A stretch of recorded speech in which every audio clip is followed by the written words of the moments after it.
All right, so welcome back. We're going to continue on looking at the basics of the Pandas library.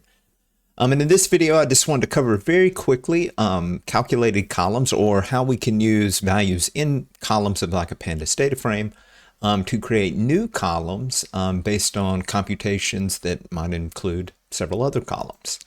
All right, so let's go ahead and let's do our data imports. So throughout this playlist, we've been working with this store sales forecasting data that's in that CSV file. And if you recall earlier videos, we had to do this Latin encoding. And then I've also got that little code that I've demonstrated in a previous video for standardizing column names.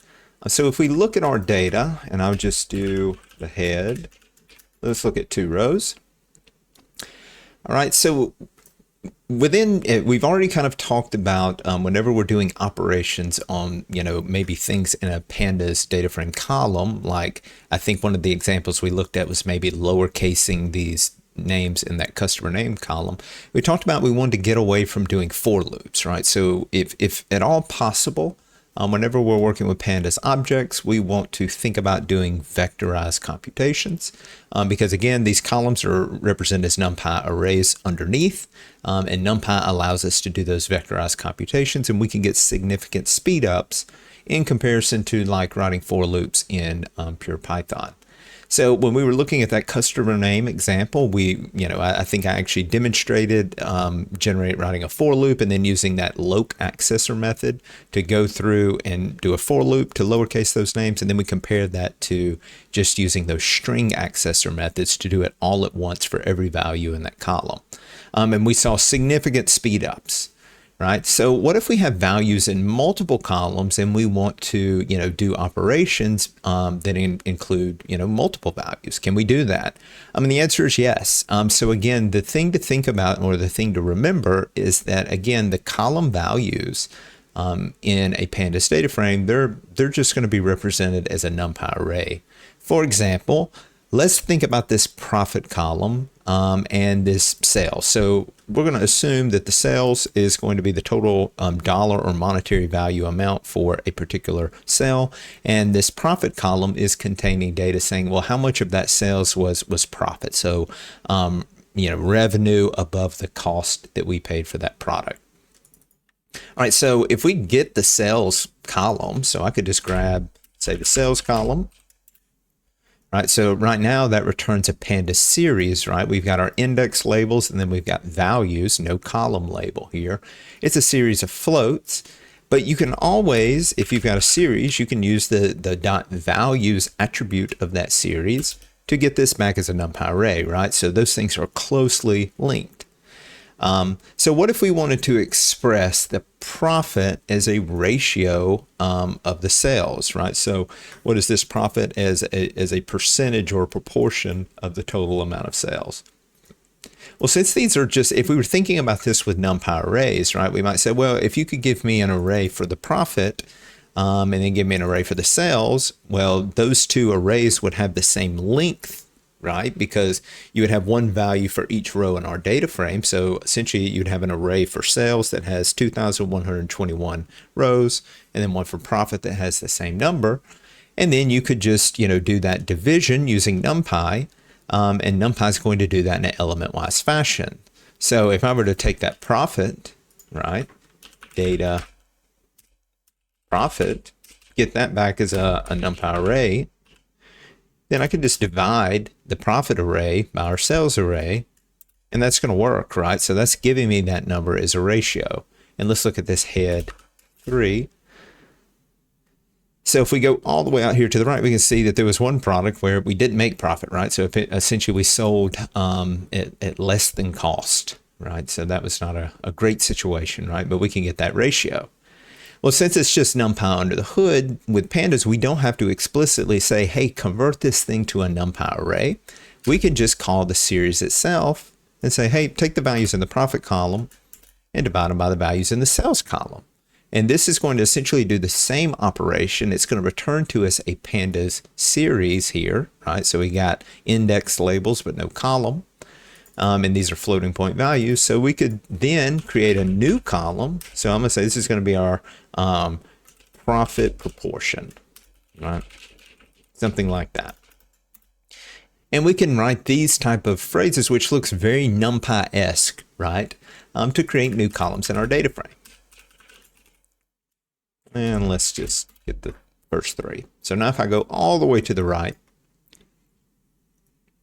we see that we have a new profit proportion column that we created. So we can use values in other cells to, do computations or essentially create or compute values for new columns that we want to add. All right, so this is looking at a numeric example, and that feels, right at home with the fact that, NumPy arrays are underneath the hood. What about strings? So I know it's hiding some of the columns right here in the middle, but let's look at the columns that we have. So if I do a data.columns, I can see that I've got a country, city, state. So what if we wanted to combine these in some fashion, maybe to get the city, the state, and the country all in one piece of text, right? So maybe we're almost trying to construct some type of an address, but maybe we don't have the street here. So, maybe country, city, and state, we want to combine those in some way to come up with a city-state with some type of a country identifier. Well, first off, let's look at our D types.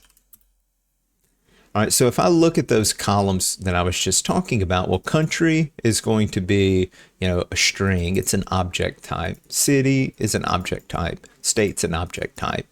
So, when NumPy, we were working with numeric objects, will it still work if we're dealing with strings? All right, so let's see. All right, so first off, the thing to know, let me show you this. So let's imagine that we have hello, and then we have another string. So I'll put this below. World. Okay. Now in Python, we should be able to use an addition operator to add those two strings together, right? So the key thing I'm trying to get you to recognize is that certain mathematical operations are defined on strings in Python. So if we do the plus operator, that will add two strings, just essentially concatenating them together. Right, so noting that, we might be able to leverage that and do our manipulation that we were just talking about on these Panda columns. But again, there's NumPy under the hood, so is it going to work okay with object or string data types? All right, so what we're wanting to do is, let's say we want to get this city column. All right, and then let's say that we wanted to put a comma after that. So I'm taking the data that's in that city column, which should be an object. I'm adding that to a comma with a space that follows it.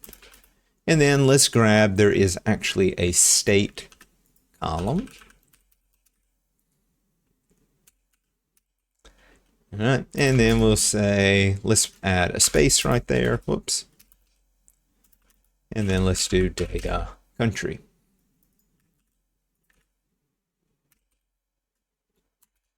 All right, so we can do that, right? So we can actually take string values. So the values in the city, state, and the country columns, those are all strings or objects, right? So city, state, and country, those are all objects. So we can add those together. They're represented in pandas as a string. So we can add those together to come up with like some city-state type of representation. All right, now what if we wanted to get the postal code in there?